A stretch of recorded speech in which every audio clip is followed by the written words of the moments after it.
প্রথম শ্রেণী আজ নিয়ে টপিক নিয়ে এসেছি। চ্যাপ্টার নাম হলো রাসায়নিক বিক্রিয়া সমতা বিধান, ইংরেজি যাকে বলে ব্যালেন্স। এই চ্যাপ্টার আজকে তোমাদের বোঝাবো। প্রথমে বলি যে বিক্রিয়ক আর বিক্রিয়াজাত পদার্থ কী। বিক্রিয়ক পদার্থ হলো যে সকল পদার্থ বা যারা ওই রাসায়নিক বিক্রিয়ায় অংশগ্রহণ করে। রাসায়নিক বিক্রিয়ার ফলে যা উৎপন্ন হয় তাকে বিক্রিয়াজাত পদার্থ বলা হয়। যেমন carbon plus oxygen, carbon die oxide, এখানে কার্বন এবং অক্সিজেন বিক্রিয়ক পদার্থ এবং কার্বন ডাই অক্সাইড বিক্রিয়াজাত পদার্থ। আমরা সমীকরণ লেখার সময় বিক্রিয়ক এই বিক্রিয়াজাত পদার্থের সংকেত ব্যবহার করব। তাহলে আমরা জানি যে কোন রাসায়নিক বিক্রিয়া আগে পরে মোট পরমাণু ধ্রুবক অথবা সেম থাকে। পরমাণু সৃষ্টি বা ধ্বংস হয় না, এক পরমাণু থেকে অন্য পরমাণুতে পরিবর্তিত হয়। যৌগ মৌলের আমরা সমীকরণের যে সমতা বিধান করব, সেই সমতা বিধানে কয়েকটা নিয়ম আমাদেরকে মানতে হবে। সেগুলো হলো যে প্রথমে যে সমীকরণটা দেবে সেই সমীকরণটা আমরা তীরচিহ্ন আকারে লিখব এবং ফাঁকা ফাঁকা করে লিখব, বাম দিকে যেন আমাদের পাটিগণিত তথ্য সহগ বসাতে পারে। যেমন এখানে একটা উদাহরণ নিয়েছি, সেটা হলো নাইট্রোজেন প্লাস হাইড্রোজেন অ্যামোনিয়া। দেখো nitrogen N2, hydrogen H2, তীরচিহ্ন NH3 ammonia. এখানে আমরা দেখতে পাচ্ছি যে বাম দিকে নাইট্রোজেন এবং হাইড্রোজেন আছে। নাইট্রোজেনের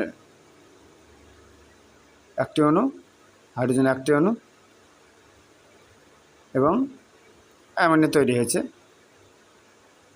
আমরা এখানে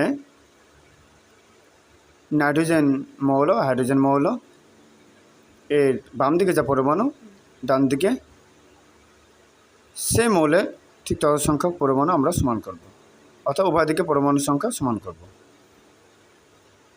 তাহলে আমরা অনেক সময় অনুপাত আকারে সমান করতে পারি, যাতে 1:2 আছে 2:1 দিয়ে গুণ করবো, এরকম হতে পারে।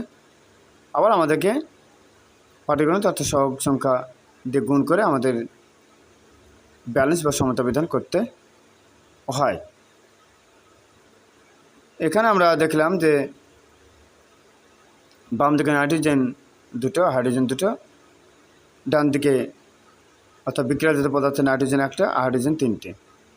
তাহলে এই সমতা বিধান করার জন্য আমাদেরকে কী করতে হবে, যে হাইড্রোজেন যদি সমান করতে চাই তাহলে অ্যামোনিয়ার আগে 2 বসাবো, তাহলে নাইট্রোজেন যদি সমান করতে চাই তাহলে অ্যামোনিয়ার আগে 2 বসাবো, যার জন্য হাইড্রোজেন হয়ে যাবে 6। বাম দিকে হাইড্রোজেন আছে দুটো, তাহলে বাম দিকে হাইড্রোজেনের সহগে আমরা 3 বসিয়ে দেবো, তাহলে 3 দুগুণে 6, 3 দুগুণে 6, হাইড্রোজেন মিলে যাবে, নাইট্রোজেন দুটো মিলে যাবে। পরমাণু সমাধান করার এটা পদ্ধতি। অনেক সময় আমাদেরকে যোজ্যতা মূলক সমান করতে হয়। দেখো তোমাদের অনুসরণের কয়েকটা সমাধান করে দিয়েছি।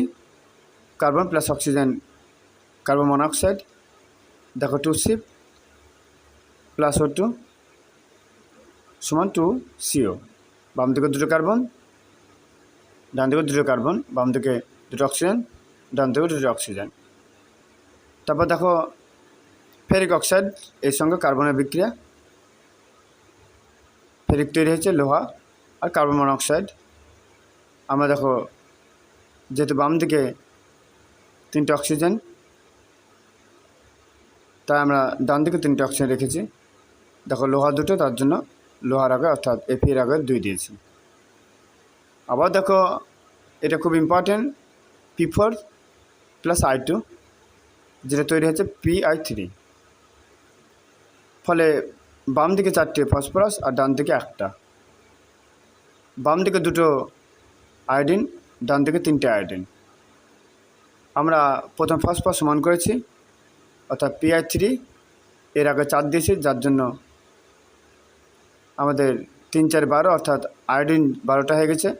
আর বাম দিকে আছে আয়োডিন 6টা, 2টো, তার জন্য আমরা 6 দিয়ে দিয়েছি, 12টা মিলে গেছে। সর্বশেষ যেটা দেখিয়েছি দেখো, methane plus oxygen, carbon dioxide, জল।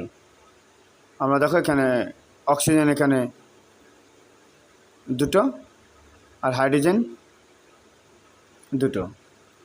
আমরা জলের আগে যখনই দিচ্ছি তখন আমাদের হাইড্রোজেন 4টে হয়ে যাচ্ছে, আমাদের হাইড্রোজেন মিলে যাচ্ছে। আর অক্সিজেন 4টে, 2 দুগুণে 4, এদিকেও অক্সিজেন, কার্বন ডাইঅক্সাইডের 2টো আর জলের 2টো, তার আগে 2 আছে, তাই 2টো অক্সিজেন বোঝাচ্ছে। তাহলে এখানে আমাদের মিলে গেছে।